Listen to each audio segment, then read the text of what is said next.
तो चलो पहले एक नजर अपने बचपन पे डाल लें। आज मैं बहुत गुस्से में हूँ। मेरी मम्मा ने मुझे मेरी औकात से ज्यादा डांट दिया। मेरी इतनी बेइज्जती हुई कि मैं देख के अंदर जाके लगी है। माना कि मैं ही खेल रहा था बॉल से, लेकिन इसका ये मतलब तो नहीं कि सारे बर्तन भी मैं नहीं तोड़े हैं। मैंने तो बस हल्की सी गीक की थी, मुझे क्या पता वो इतने ऊपर चली जाएगी। बस मैंने बहुत बर्दाश्त कर लिया। मैंने फैसला कर लिया कि मैं घर छोड़ के बहुत दूर चला जाऊंगा। फिर जब मैं बड़ा आदमी बन के आऊंगा ना, फिर ये सारे देखेंगे मेरे आगे पीछे गार्ड्स, बाहों में लड़कियां और मेरे गैराज में बहुत सारी गाड़ियां। तो फिर मैं इन सबको माफ कर दूंगा। कितना मजा आएगा ना ये सब करने। मैं भी अपना बैग पैक करता हूँ।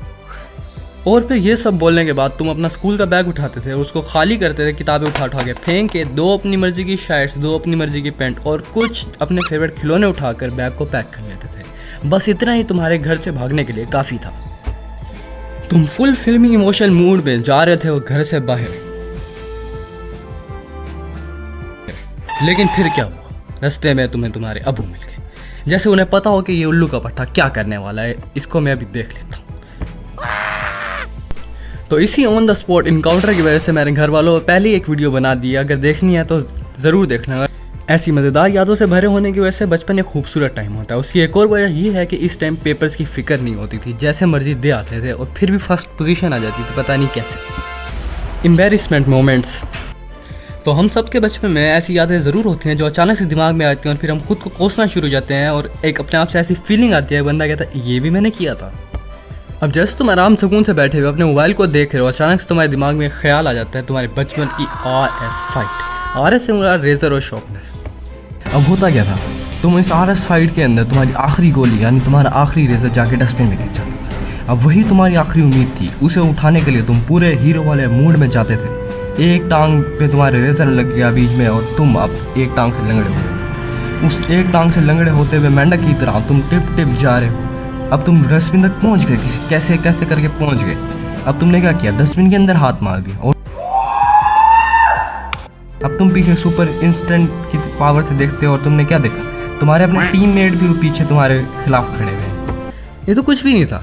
असल चीज़ तो तब होती है जब वही रेजर, डस्टबिन से निकला हुआ रेजर आगे जाके तुम्हारे मुंह में चला जाता है और तुम उसे खा जाते हो और तुम्हें पता भी नहीं चलता, क्योंकि यही है एक्स्ट्रा ऑर्डिनरी खाना। तो बचपन की सबसे गंदी हरकतों में से एक आदत ये होती थी कि जो कुछ भी मुंह तक पहुंच गया, जो चीज़ भी मुंह तक रसाई रखती है उसे मुंह में डाल लो, खा जाओ, या अगर खा नहीं सकते तो उसे चूसते रहो। यहाँ तक कि शॉपर से लेकर चप्पल तक, दीवार हो या ज़मीन, मट्टी हो या टट्टी, हर एक चीज़ तुम्हारे मुंह से होकर गुजरी होती है। तो लास्ट वाला थोड़ा ज़्यादा नहीं हो गया? नहीं, खुद में झांक के देखो, सब ओके है। तो इसी के था रिजल्ट के तौर पर बचपन में तुम्हारे मुंह में खाने से ज़्यादा ना खाने वाली चीज़ें होती थी, जिसके एक मामूली सी एग्जाम्पल है नाखून। Actor number 1। तो बचपन में तो हर किसी ने ड्रामे किए हैं। अब मतलब कि फॉर एग्जांपल 100 मरतबा अगर कोई बच्चा रोया है तो उसमें 70 मरतबा उसने ड्रामा किया है। 30 मरतबा मैं मानता हूँ दिल के इमोशन होते हैं, अंदर से इमोशन निकलते हैं। लेकिन असल ड्रामेबाजी तो हर रोज़ स्कूल के टाइम होते थे सुबह। हालत ये थी कि हर सुबह स्कूल के टाइम एक नई बीमारी ईजाद होती थी। जैसे अब सुबह तुम उठे हो, तुमने बोला मेरे पेट में सर दर्द हो रहा है। अब इस कदर के फ्लॉप ड्रामों के बाद तो किसी को भी पता लग जाए कि उल्लू का पट्टा ड्रामे कर रहा है।